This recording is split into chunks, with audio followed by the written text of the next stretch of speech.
여러분 안녕하십니까. 누리피디입니다. 자, 오늘이 10월 1일, 10월의 첫 출발입니다.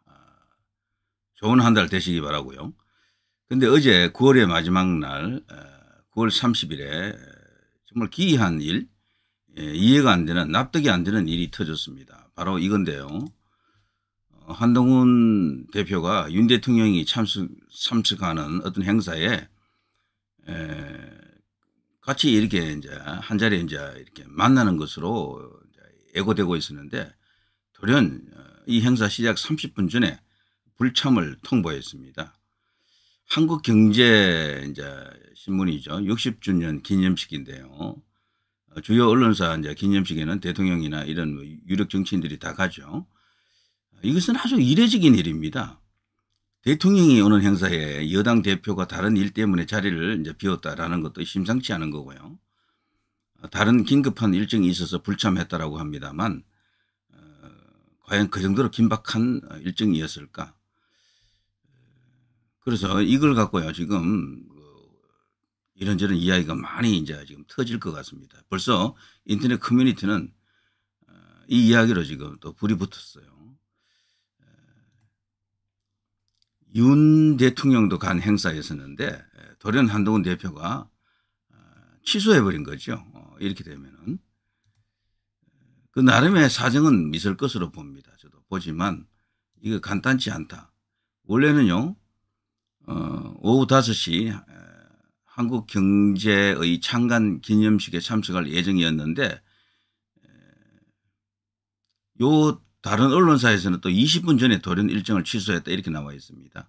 중앙일보 취재를 종합하면은 한동훈 대표는 이후에 의료계 핵심 인사를 만난 것으로 알려져 있습니다. 그렇게 이제 보도가 되고 있는 거죠. 여권의 핵심 관계자는 중앙일보와의 통화에서 한동훈 대표가 의료계 인사를 만난 것은 맞다. 이렇게 지금 확인해 주고 있습니다. 자, 그런데 여기서 말이죠. 의료계 핵심 인사 하면은 누굴까라고 이제 생각해 볼 수가 있는데 의료계는 4분 오열되어 있거든요. 전체가 하나가 아니에요. 뭐 수없이 많은 단체가 있더라고. 의사협회 회장도 의료계 전체를 대표하지 못하더라고요. 그래서 의료계에 과연 핵심 인사가 있을지도 의문입니다. 저는. 전공의 대표? 핵심 인사입니까? 뭐 사실 이게 핵심 인사라고 하면 여러 사람을 이제 떠올릴 수는 있겠지만 그렇지만 이번에 이 이제 의정 갈등 사태를 해결하기 위해서 의사 집단을 한쪽으로 이렇게 끌고 올 수 있을 만한 그런 역량이 있는 영향력이 있고 나름대로 이렇게 신뢰를 갖춘 그런 의료계 핵심 인사가 있겠느냐 저는 없다고 봅니다. 일단. 그래서 한동훈 대표가 지금 이것은요 그 내막을 좀 들여다봐야 되는데 우리가 지금 겉으로 드러난 게 없기 때문에 말하기는 어려운데 저는 개인적으로 대통령과 만나는 걸 의도적으로 피했을 것으로 봅니다. 저는 솔직히 말해서. 이런 상황에서 서로 이제 불편하다라고 이제 볼 수도 있고요. 대신에 또 한동훈 대표가 우원식 국회의장은 이렇게 보시는 것처럼 만났죠. 이렇게 만나가지고요. 여야 의정 협의체 이것을 띄우기 위해서 노력하고 있다는 것을 이제 국민들에게 알리고 있죠. 한동훈 대표 가는 곳에는 수없이 많은 기자들이 여기 보이듯이 따라다닙니다. 일종의 이제 기자 군단이라 그러죠. 따라다니면서 많은 뉴스를 쏟아내고 있죠. 이재명에게도 이런 기자들이 따라다니고 있고요. 조국에게도 따라다닙니다. 일정한 숫자가요. 그래서 우원식 국회의장도 이제 적어도 이런 입장에서는 한동훈 대표에게 동의를 하는 거죠. 정말 이거는 해결이 되어야 한다라면서 맞장구도 쳐주고 그런 상황입니다. 그래서 좀 잘 됐으면 좋겠다 이런 입장이고요. 그리고 말이죠. 우원식 국회의장 예방을 마친 한동훈 대표는 곧바로 또 국회를 찾아가 가지고 박민수 보건복지부 2차관을 만났습니다. 약 10분간 면담을 했다 그래요. 이 자리에서 박 차관은 한동훈 대표에게 정부가 추진하는 의료 인력 수급 추계기구 출범이 여야 의정 협의체 패싱 아니라는 여야 의정 협의체를 염두에 두지 않고 있는 것은 아니다라는 의사를 전달한 것으로 또 알려졌다 이렇게 보도가 되고 있습니다.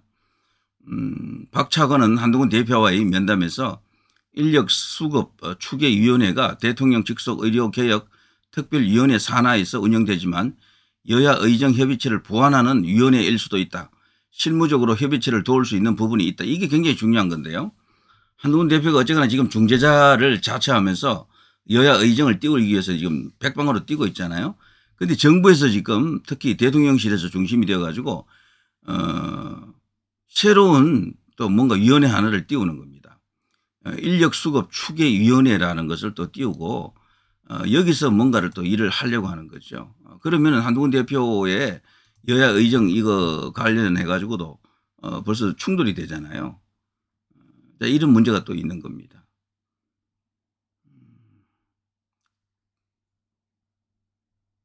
자, 거기다가요 또 이런 일이 있습니다. 이건 진짜 충격적인 뉴스죠. 윤 대통령이 내일 한동훈 빼고 추경호 등과 또 만찬을 갖는다라고 합니다. 특검법 재표결 앞두고 원내 지도부를 초청한 것인데 당대표를 벌써 이런 식으로 패싱한 게 여러분이잖아요. 이게 정말 어떻게 해석해야 됩니까? 참 난감합니다. 난감해. 그렇지 않습니까? 윤 대통령이 내일입니다. 내일 10월 2일 국민의힘 추경호 원내대표와 여당 소속 국회 상임위원장, 여당 상임위 간사단을 대통령실로 초청합니다. 그래서 만찬을 또 한다고 하는데요.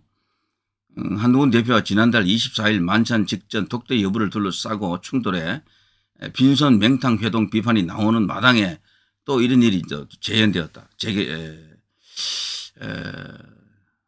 한동훈 대표의 독대 재요청에 응답하지 않은 윤 대통령이 이번에는 한동훈 대표를 아예 제외한 원내 지도부 인사들과 따로 만나는 것인데요. 김건희 여사 특검법의 거부권을 행사할 예정인 윤 대통령이 국회 재표결을 앞두고 윤 대통령이 직접 표단속에 나선 것 아니냐는 분석이 나옵니다. 지금 8표죠. 8표. 8표가 만일에 야당 쪽으로 가버리면은 대통령 거부권이 무력화됩니다. 이것을 앞두고 표단속을 하고 있다. 이거는 달리 말하면 용산에서는 지금 한동훈 대표가 뭐 극단적으로 나가지 못한다라고 판단했거나 아니면은 8표를 움직이지 못한다라고 볼 거예요. 만일에 이 재표결을 할 때 안철수처럼 찬성표를 던질 사람이 8명 까지는 안 간다라고 이제 보기 때문에 이런 일을 하는 것으로 보입니다. 한동훈 대표가 만일에 억하심정을 갖고 사람이 있는 이상 감정이 생기겠죠. 8표를 만들어서 진짜로 그냥 야당하고 손잡고 대통령에게 진짜 칼을 들이댈 수도 있잖아요. 그런 것까지도 정치이기 때문에 고려를 해야 됩니다. 이 권력은 부자간에도 공유가 안 된다 그러고 뭐 그런 것 아닙니까? 때문에 한동훈 대표와 지금 용산과의 관계는 나타난 게 이게 맞는 거예요. 다른 복수는 없는 것 같습니다. 그런 속에서 용산이 지금 철저하게 한동훈 대표를 배제한 어떤 길을 걷고 있다. 이런 생각이 듭니다. 그런데도 한 가지 부담이 바로 8표 그거였었는데 8명의 이탈이 없을 것으로 보기 때문에 이러는 겁니다. 그럼 한동훈 대표가 어떤 생각을 가졌을 때 이대로는 도저히 안 되겠다. 김건희 여사 이슈 이런 것 때문에 국민들의 마음을 얻을 수가 없다. 국민의 눈높이로서 판단을 해야 된다. 용산을 치겠다라고 만일에 생각한다 그러면요. 8명 이상이 필요하잖아요. 적어도 8명. 그러면 그 8명을 못 만든다고 지금 용산에서 지금 보는 것 같은데요. 여러분 보시기에 어떻습니까? 한동훈 대표 라인으로 분류되는 사람이 15명 정도 있었거든요. 국회의원들. 근데 지금 그게 좀 빠졌다라고 하는 말이 있어요. 한 5명 정도는 빠졌다라고 하고. 근데 그러면 한 10명 정도 되는데 그 10명이 진짜 똘똘 뭉치게 되면은 용산이 이제 이렇게 못하죠. 그런데 그 10명도 그 결속력이랄까 응집력이 그 정도는 아니다라고 판단하는 것 같아요. 그러니까 이런 일이 일어나고 있다. 이 10월 위기설이라는 말이 있는데 윤석열 대통령에 대해서도 특검 관련해서 위기설이 지금 나오고 있고요. 한동훈 대표도 이번에 이제 재보궐선거 결과 여하에 따라서 또다시 위기설이 지금 터진다 이런 말이 있습니다. 그런 속에서 이런 또 이렇게 달갑지 않은 충격적입니다. 어떻게 보면 이 뉴스가요. 자, 어제 복수의 여권 관계자에 따르면요. 윤 대통령은 7일 시작하는 국정감사를 앞두고 추경호 원내대표 등을 초청했는데 한동훈 대표 등 지도부와 만찬한 지 8일 만에 원내 지도부와 따로 자리를 갖는 것이 정말 이례적이다라고 합니다. 대통령실은 한동훈 대표의 독대 재요청에 대해서는 현재 별다른 반응을 내지 않고 있죠. 국감 전에 대통령이 상임위원장단과 만나는 것은 통상 있어 왔다고 하지만 당대표를 배제하고 이렇게까지 할 이유가 무엇인가.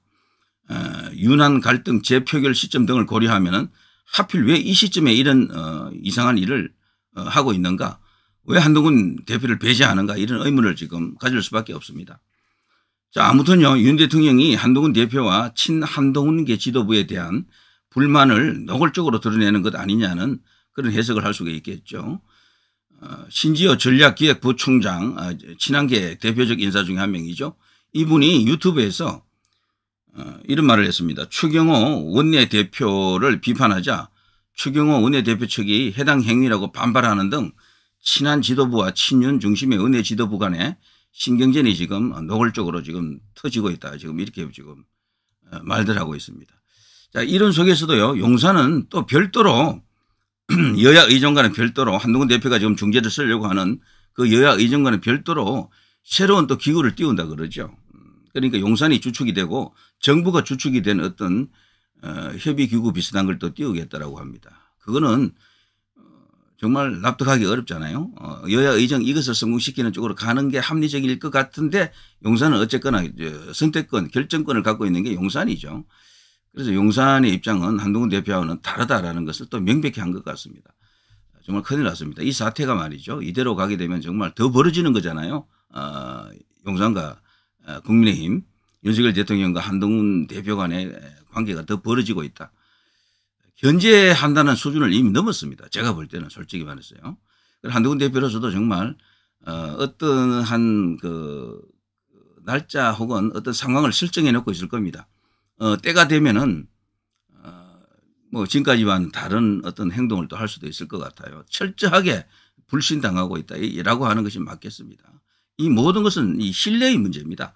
독대를 못했던 이유도 용산이 지금 한동훈 대표를 신뢰 안 하는 거예요.